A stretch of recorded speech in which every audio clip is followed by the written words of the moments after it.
Ayan o, lambot o. Siguro mas malambot o pag nakakable na.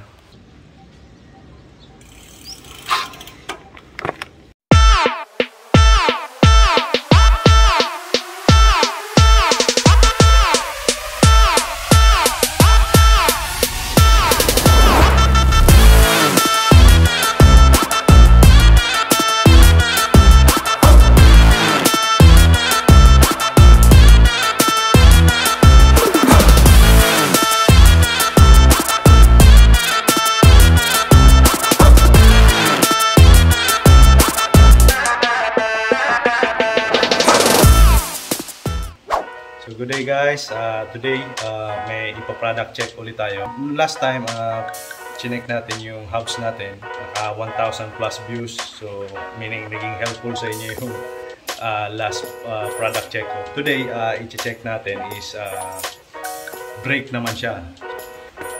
So bali kakarating lang, pinalalamog ko sa seller. TRP, yan. TRP Spiracy.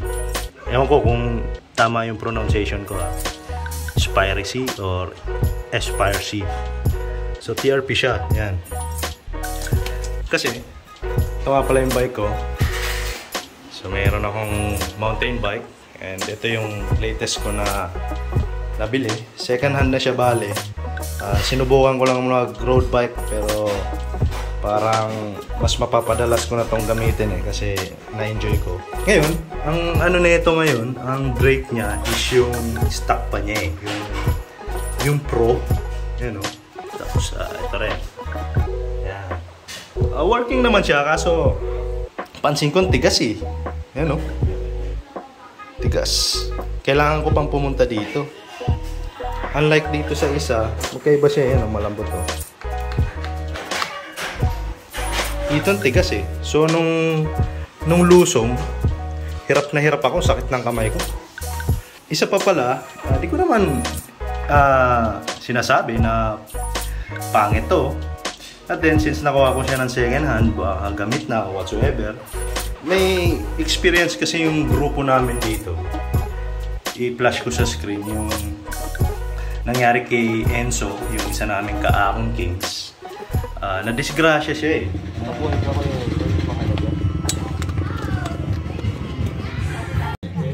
Basag. Disgrasya si So. So, importante buhay. Ayan o. Di ko alam kung dahil sa brake or nakalimutan niyang i-check yung brake pads or whatsoever. Pero ito yung brake na gamit niya.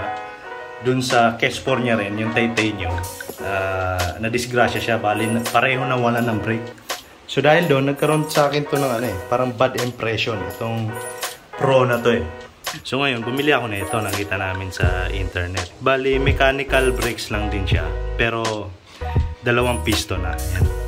So dahil pang MTB ata to, meron pa akong mga adapter. So pinahiram din ni Josh. Thank you, Josh. Si Josh din bale yung nag-provide sa akin at nagbenta sa akin ng 1x12 ko na M6100 group set. Bale ito yun. Ito yung last time na chinek natin, yung ARC. Then so far okay pa naman. Isang beses ko pa lang siyang tawag nito. Ano tawag doon? Repack. Langisan ko ulit. So ito yung group set ni Josh noon. Yan, yung 1x12 na 6100. Ito kasi mga mountain bike actually. Pero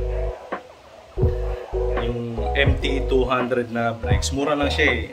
2,500, 2,000, ganun yung range niya. Mayroon ka ng hydraulic brakes, kaso sa mga roadie, ang mamahal ng mga hydraulic. Yung presyo ng mga hydraulic brakes ng mga road bike is talagang halos ka-presyo na ng magandang bike. Pero yun nga, kung ang suggest ko sa mga kapadyak natin dyan, kung meron kayong pinakaunang i-upgrade, I think yung brakes, kasi hawak niyan yung buhay natin eh. Although lahat naman ng components sa bikes is important, but then yung brakes talaga eh, yan yung pinaka-laging source ng disgrasya, yung mawalan ka ng preno or lusong, mahina yung preno mo, hindi mo makontrol yung bike mo. Brakes talaga ang number one na kailangan nating i-upgrade. Pero kung okay naman sa inyo yung brake nyo, then wala kayong, dyan lang naman kayo sa city o puro flats lang naman yung dinadrive nyo sa mga traffic, hindi naman kayo masyadong nagpapabilis. Yung mga stock okay rin naman eh. So kanya-kanyang preference na rin naman yun. But then kung may plano kayo mag-upgrade sa mga bikes nyo, pinakauna ko talagang in-upgrade is yung brake. Tulad yan, yung nangyari kay Enzo, i-stuck yung brakes niya, na-disgrasya siya. So it can cause serious injury or loss of life. So brakes talaga. Hindi ko na ulit-ulitin kasi importante yung brakes. So ngayon, dahil wala pa akong budget sa mga hydraulic brakes or sa mga branded or mamahaling brakes, nagsettle muna ako dito sa mechanical brakes. Yan. TRP, magandang brand din naman to eh. So yan, mamaya ipupunta ako sa bike shop, ipapa-install ko to. May mga nagtataka kung bakit bumalik ako sa mechanical eh. Hydraulic mechanical actuate, ano tawag doon? Parang actuate na. Mechanical din tong existing. Ayan, mechanical din yan. Try ko i-brake. Ayan, Pro. So mechanical din siya, pero parang may langis siya sa loob. Nakalimutan ko yung tawag doon. Mechanical brake na hydraulic actuated. Sorry alam nyo na yun. Ang tanong doon, bakit bumalik ako, hydraulic brakes na yung gamit ko. Mechanical na lang, parang mechanical brake. Mechanical actuated. Gusto mo mamaya na 45? So guys, balik ako. I-correct ko yung term ko. Mechanical actuated brakes. Yan. Sorry. So yun, going back, bakit ako from hydraulic, balik ako sa mechanical. Kasi, nung piniplay ko naman to, tignan niya. Ipi-play ko siya. Ganda ang smooth lang eh. Ayan lambot to. Siguro mas malambot to pag nakakable na. Compare naman dun sa existing na, I think yung may problema ako, itong sa harap. Ayan, parang makita nyo, hindi, nakapress na yan. Ayan, pero hindi siya ganun ka, ayan, wala masyadong play. Tapos, hindi pa siya pumipitik pabalik. Parang mabagal yung pag-ano nyo. Unlike dito, actually itong sa likod, okay naman eh. Ayan. Ito nagpi-play ito ng maayos eh. Ayan, ito. Ayan, bumabalik. Pero itong harap, may issue ako eh. So, palit muna ako ng brake kasi, as I said, mahirap pag hindi ka tiwala sa brake. Lalo na sa mga long ride na hawak niyan yung life mo, lalo na sa mga luso. And sa mga emergency brake, di ba, may biglang sasakyan o bata o kung sino man mga sasagasaan, maganda yung maayos yung brake mo para safe and confident ka rin sa ride. So, babalik ako, papakita ko later on. Pupunta ako sa shop kasi papatono ko rin and may papapalitan ako. Pero nakapokus tayo ngayon sa brake. So, babalik ko. So, yun guys, papunta na tayo sa bike shop. Yan. So, medyo mainit lang. Summer na kasi. So guys, dito na tayo sa bike shop. Sa ACLEX. Yan Yan yung bike ko. Install ni Kuya yung brakes. So ACLEX yan. Meron din sila dito sa branch. Yan, Sumulong. Mga bikers, kabisado to eh. Then meron din silang branch sa Antipolo. So nandun yung main branch. Since malapit ako dito ako. Yun So ayan guys, na-install na niya. Yeah. Kanina, tigas di ba? Ayan, Swabe na. Swabe na siya. Medyo dikit siya. Medyo pala. Ayun, medyo swabe na. Try mo nga kuya, angat mo. Ayan. Yung stopping power niya. Ayun medyo pricey siya. Pero sabi nga nila, di ba? Kung pagdating naman sa safety mo, kung may pera ka, mas okay na yun. Pero actually, nabili ko lang siya ng mas mura. Sa internet, nakita ko parang 10,000 plus din yung pair nito eh. Pero may nakita ko sa marketplace na di daw kasya sa kanya yung, di daw compatible sa kanya, sa bike niya, tong caliper. binenta niya sa akin. Kaso nag-ano pa ako, nag-adaptor, pero okay lang. Importante magamit ko na kaagad sa ride. Kasi tinatanggihan ko lately yung mga kaibigan ko kasi hindi ako confident sa brakes ko eh.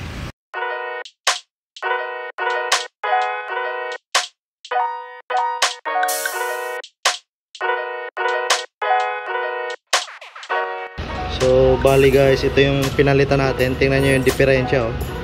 Tigas oh. Yeah! Sambagal oh. Walang play. Pero itong nasa rear medyo malambot pa kahit paano eh. Ayan oh. So yan, may pina-repair lang ako ng konti. Pina-adjust ko lang yung mga kable ko. Then yun, uwi na ako nito pagkatapos. Then check natin yung performance ng brake. Pero di ko pa masabi ngayon since sa subdivision lang ako iikot-ikot. I-review ko na lang siya pag matagal ko nang gamit. Siguro mga 2 or 3 rides. Babalik ako sa further review. So ayan guys, ito na yung bago nating brake. Check ko ha. Iyon. Baby brake mo kuya. Kaya brake mga kuya. Iyon. Full stop. Tapos sa unahan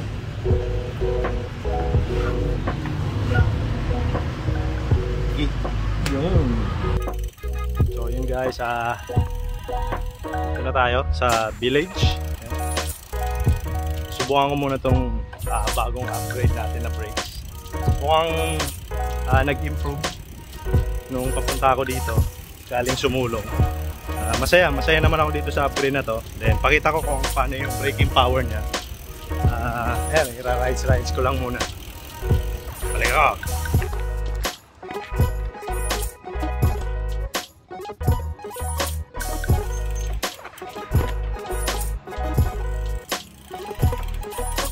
Yeah.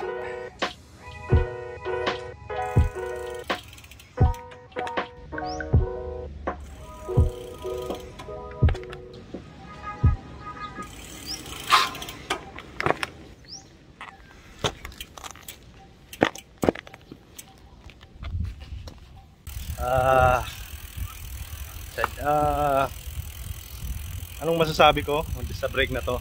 Mukhang nag-improve kaysa dating. Mas lumambot siya. Then yun nga, TRP rin to eh. Magandang brand din ng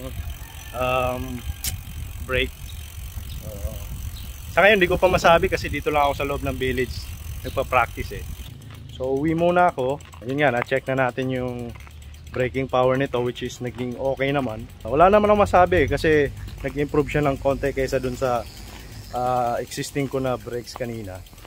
Naging masaya naman ako sa upgrade. Mas lumambot siya, lalo na tong sa front brake, and mas confident ako sa safety ko. Sa ngayon hindi ko pa masabi kasi wala pang long ride again. Sige, uwi muna ako, then tingnan natin.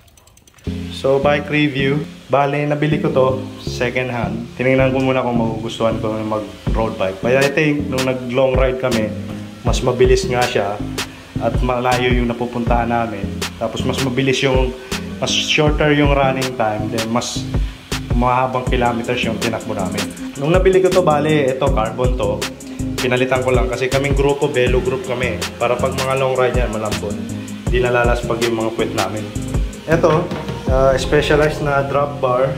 Binigay sa akin nung tropa ko, si Josh, yung nagbenta rin sa akin itong M6100 group set ko. Plus yung MT200 na brake set. Ayun, very comfy siya. Wala pa yung ano eh, yung bar tape na binili ko eh, para mas pogi eh. Tapos carbon na rin itong wheel set niya. Ito, carbon na rin siya. So basically, para sa akin, goodbye na rin siya sa presyo na binigay sa akin ng seller. Though second hand siya, hindi naman siya, wala nga mga gas-gas din, may mga bike skin na rin eh. Tapos yung latest natin na upgrade, which is ito nga, yung TRP Aspire C. And ito rin pala yung GoPro na lagi natin gamit sa mga Ahon Kings vlog. Ayan. Dati naka chest mount siya sa paggamit ko tong mountain bike. And then later on, hinintay ko rin yung bracket ko, hanger ng bike, kasi ilalagay ko to dito. Yan. Para pag akyat ko, medyo presentable yung area and hindi na rin makonsume nitong bike itong area na to. Para mas space saver siya. Yan, ganyan. Ganyan setup niyan later on, pero nandito. So sa ngayon, diyan ka muna. So sa weight nito, kung makikita mo sa other YouTube reviews, itong Stork Feather D 1.0.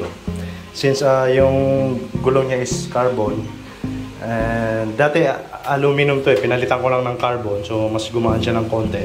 Pero konti lang, hindi naman masyadong Tapos ito medyo mabigat kasi medyo chubby yung upuan.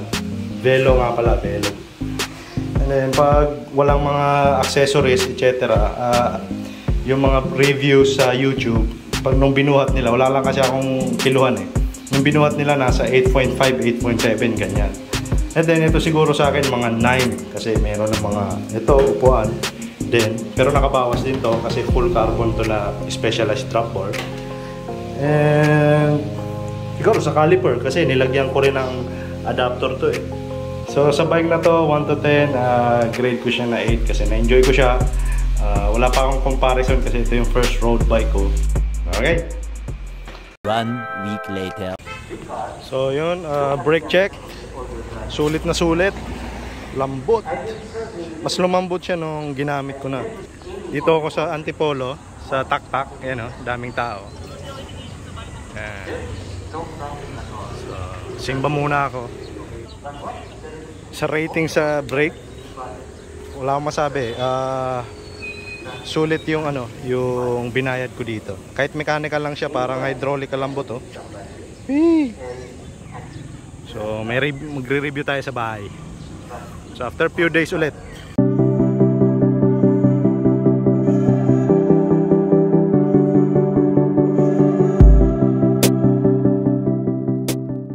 So hi guys, welcome back. So bale ito, nung nagamit ko na siya after nung na-install, ang lambot. Actually mas na-enjoy ko mag-ride ngayon kasi feeling ko mas safe ako ngayon. Nung nakaraan talagang pigang-pigayan. So ngayon mas na-enjoy ko mag-ride dahil nga ang lambot. It's ang daliri lang. Talagang nagka-play na siya. Unlike nung nakaraan. So yun. So thank you. So yan. Yan yung bike ko ngayon. Installation ko nung brakes is yung nung March 18. So today, March 26. Bibigyan ko siya ng review. So ang masasabi ko lang, maganda, sulit na sulit yung upgrade sa TRP brakes na to. Inano ko siya, mas comfortable na ako ngayon sa lusong. Dati talagang ngalay yung kamay ko sa sobrang gigil ng tigas, sa sobrang tigas eh. Ngayon, napakalambot na niya. Lalo na nung lagi ko pang nagamit, hydraulic na sa lambot. Tapos, yung stopping power niya, sulit na sulit. Dito ako madalas sa, di naman ako lumalayo, pero dito ako madalas sa Cloud9. Then yung lusong, mas confident ako ngayon unlike before. No, yung stock na brakes ni Stork Feather D1. Ngayon, yun nga, sulit. So yung mga nagbabalak na magpalit ng brake, recommended ko rin to. Maganda, sulit. To rate 10 sa pinakamaganda is 8.5 to 10 pa rin para sa akin. Hindi naman ako kumakarera, dito lang naman ako. So ginagamit ko siya sa trabaho, tapos sa mga short ride, konting long ride, mga less 100, ganyan. Sulit na sulit. Ngayon, update ko rin yung mga naging upgrade ko this last few days. Pakita ko. So, sa upgrade ko, mapansin nyo, yan, iba na rin yung handlebar, bar tape, yun lang. Tapos naglagay ako na itong bracket, tapos lagayan ng ilaw. Yan, kasi last time nakita nyo, nandito siya eh. Tapos, yun, yung gulong. Yan. So, bali, Continental na siya. Na Grand Sport Race na 28C. Matagtag kasi yung 25C. Yung dati ko yung stock na ito, yung Jetty. so far, yun lang naman. And lastly, ito. Inayos ko lang yung cabling ng bike ko. Tapos bumili ako na ito. Para mukha siyang malinis tingnan. Yan. So lalabas parang dalawang kable lang siya. Yan o. Linis, diba? Nung nakaraan sa labat pa yan eh. Parang spaghetti. Tapos isa pa palang upgrade na ginawa ko. Yan nga pala, di ko nabanggit. Is itong rotors ko. Yan o. So RT86 kung di ako nagkakamali. Ice-Tech. Yan yung nakalagay. Shimano Ice-Tech. Pero yun nga, medyo costly. Pero okay lang din. Nasa ngayon, I think okay na muna tong upgrade na to. Siguro next time.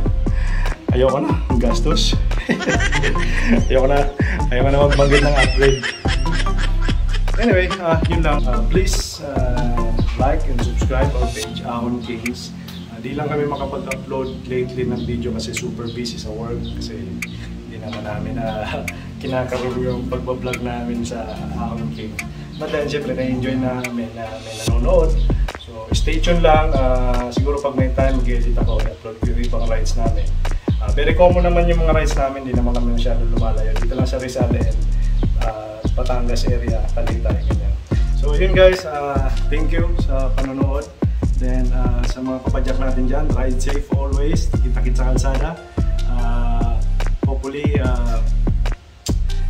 patuloy nyo pa rin i-support yung page namin kahit meron lang 50 subscribers. Thank you very much sa mga nanonood. So, ride safe, God bless, and thank you.